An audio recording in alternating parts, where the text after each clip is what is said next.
We're going to be sharing 10 happy couple habits that we do every single day that contribute to us having a strong relationship.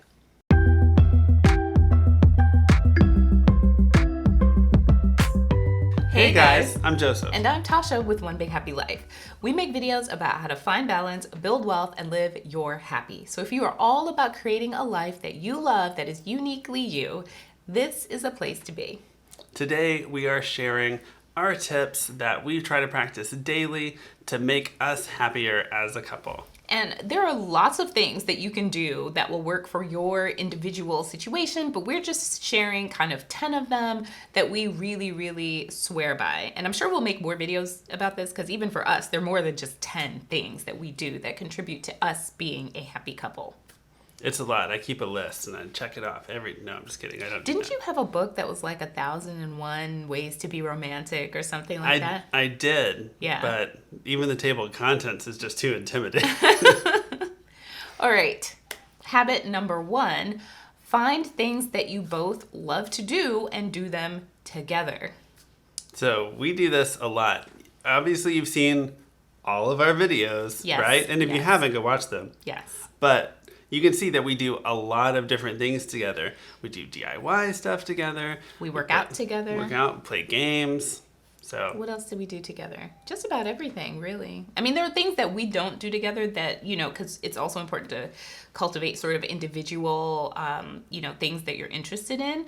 But like he likes to watch sports, I don't. He likes to watch historical things, I don't. He likes to watch comedies, I don't. So we don't really do I like to watch teenage dramas like The Vampire Diaries and things like that, The 100, and Joseph's really not about that life. So we have our individual things that we both love, but it is a wonderful thing to be able to spend time together on activities that we both really enjoy. And I just remember one of the first time I realized that we had activities that we were both going to be able to enjoy. It was one of my first times over at Joseph's house, and we were living in Texas at the time, and he owned his house, and he wanted to install radiant barrier in the ceiling. And that was one of our first kind of non-dinner dates where we spent the day up in the attic in 100-degree Texas heat, crawling around on all this insulation and being itchy and wearing goggles and trying to staple radiant barrier up in a hot attic. And it was an awesome time. And I'm like, this guy could be a keeper. So, yeah. that was fun. I can't believe we never actually finished that. We didn't, no. So, we never went back after that day. That was it. But we made some good progress that day. All right, number 2, be honest with each other. This is really important. Even little tiny lies or misinformation, omitted information can really kind of come back to bite you or just kind of erode the trust that you have between each other. Now, I mean, it's one thing to say, well, no, those pants look great.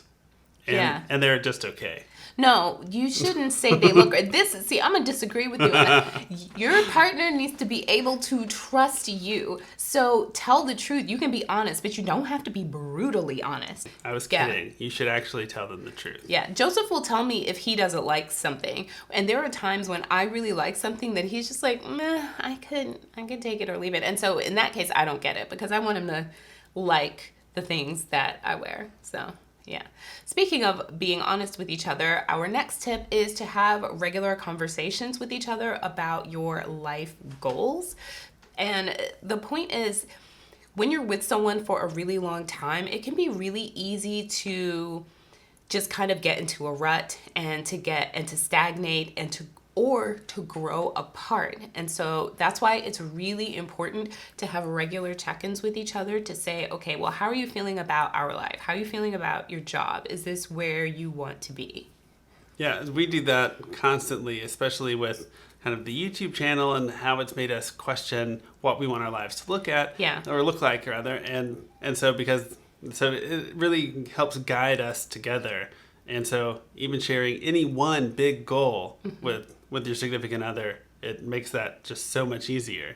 Yeah, I firmly believe that it is possible for two people to work together to accomplish their individual goals. Now, it may mean that one person has to work a little harder or give up something just kind of temporarily, basically find a different path than what they were initially thinking to get where they want to go. But it's definitely possible as long as the two of you sit down and have conversations about what you both need, and so that you can plan accordingly. Next tip, super easy. Everybody should get this one. Check it off your list.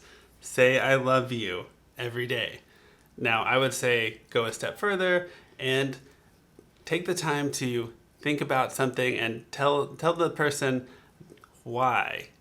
At least something every day, because that really adds the double decker meaning.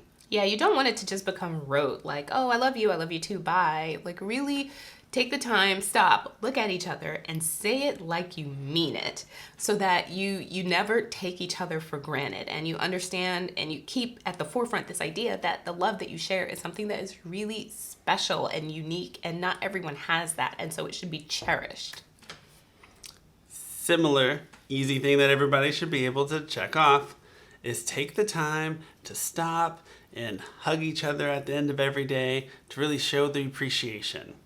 Yeah, and we do this not only with each other, but with our children too, just to say, hey, I'm so happy to see you. I missed you during the day. You're a valuable part of, this family. You're a valuable part of my life, and I really, really missed you.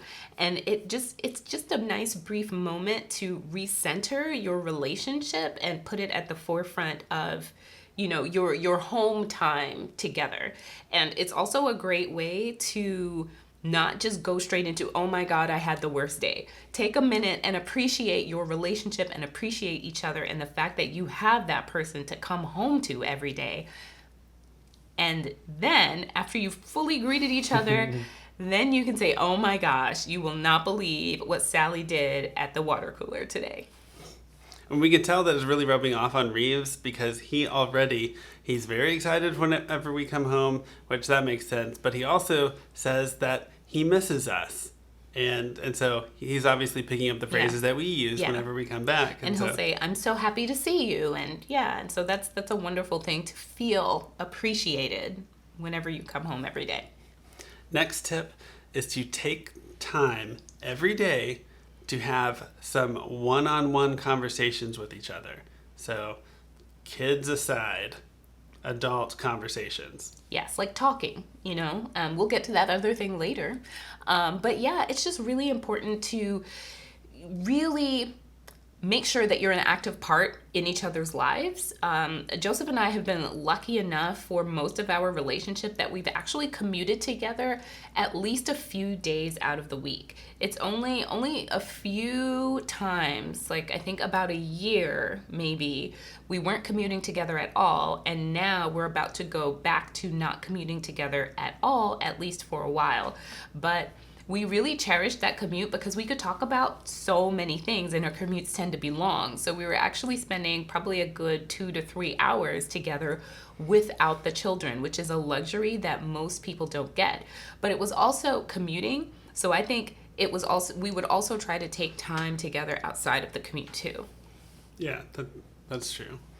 Next tip is to say thank you. It gets really easy to just take for granted everything that's happening in the household that gets done. And typically there's one partner that ends up tackling some more things around the house than the other one. Like even if you're trying or you think that you're equal, really there's probably somebody that's actually doing more work. It's Tasha. No, that is not true.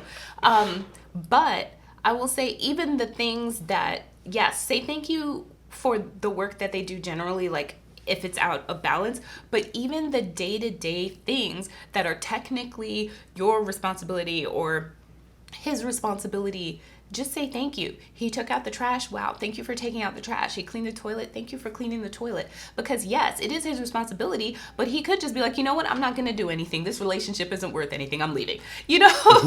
So I think it's really good to just show that we appreciate the day-to-day small effort and work that we put into building a life together. And again, this is something we also do with our children. We'll say, wow, Alexis, you did a great job cleaning the kitchen, or wow, Reeves, good job pulling up your pants. My point wasn't going to be about just saying thank you for out of balancing. I'm just saying that there's a lot of work that gets done, and so it's important to always make the other person feel appreciated, because that. So yes, that imbalance might exist, but it makes it all okay if everybody feels great about what they're doing. Yeah. So this is a personal tip, something that we have always done, but we find it extremely valuable, and that is to go to bed at the same time. We have done that for the most, like almost all the time. We rarely go to bed without each other. Just about. Yeah. Now I would say try to avoid going later to meet each other at the same bedtime. Oh, go to bed Trying to go earlier, yeah. because you'll miss that sleep. Like if one is a night owl and the other one stays up too, well that gets a little rough. Try to meet in the middle, so at least you're getting some amount of sleep. Yeah, and so we know that a lot of people, this is a family channel, and so people with kids may be watching just letting you know we're sliding into some more adult topics.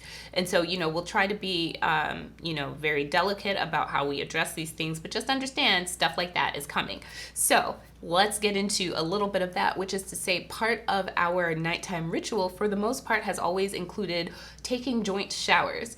And that has been a really nice time for us to really reconnect. It's not necessarily... That's not on our list of things to talk about. Well, it's part of our nighttime ritual, and it's actually, you can see it. If in our nighttime routine, we both go into the bathroom, we both come out of the bathroom, and that's because we do shower together, and we always have, even when we had tiny, tiny bathrooms with tiny, tiny showers that were really not meant for two people, it was such an intimate and important part of us, reconnecting at the end of every day, that we would still force ourselves into these tiny little showers. So just if you haven't tried it, it could bring you closer. And there will be somebody else to go get your towel when it's cold. That's true. Yes. And one of those things where I say thank you, because I appreciate that. Next up, spend time together outside of the house without the kids. Like, this is something that's really slightly different from just spending time together without the kids, because you might end up vegging out on the couch while the kids are sleeping, and that's nice, but it's also good to do that kind of special dress up, go out of the house on a date kind of thing that you used to do in the beginning. Yeah, there was a reason that you did those things and enjoyed those activities beforehand. And so, at least in theory, yes, your tastes and preferences might have changed some, but you would still be able to find something that you would like to get out and go do. And if nothing else, it makes you appreciate it that much more when you come back to your house. Yeah, if you've watched any of our date night vlogs, the one where we actually left the house, we were like, yeah, we're just going to go home and watch a movie, because we had our dinner out, and we're like, yeah, that was enough, and then we'll come back. But it was nice to get out. Well, that was 2 places. There were 2 stops in that date That's night. true. So that's legit. And our last tip is to make sure that you are making time for love. Marvin Gaye isn't the only one that needs a certain kind of healing, if you know what we're saying. Yes, we just went there, and it's important to take the time to be intimate with your partner. Yes. Physical intimacy is very important, and you want to make sure that you're not letting everything else get in the way of you showing your appreciation and love for your partner in a physical way. And if you need to push your bedtime earlier, get your kids to bed earlier, get a relaxing bedtime routine to allow you guys enough time to wind down. Don't binge watch the latest episode of whatever on Netflix. Just turn it off, and instead turn your partner on. Oh, good one. I wasn't planning to say that, but it just fell in my lap. Obviously, everybody's version of physical intimacy will be different, but just know that whatever your version is, it's important to have it. Mm-hmm. All right, guys, share some more of your favorite happy couple habits down in the comments, and let us know which ones of ours is your favorite. All right, we'll see you guys next time. I know which one's going to be the favorite. It's going to get all sorts of comments. Boom, boom. Okay, bye. Bye.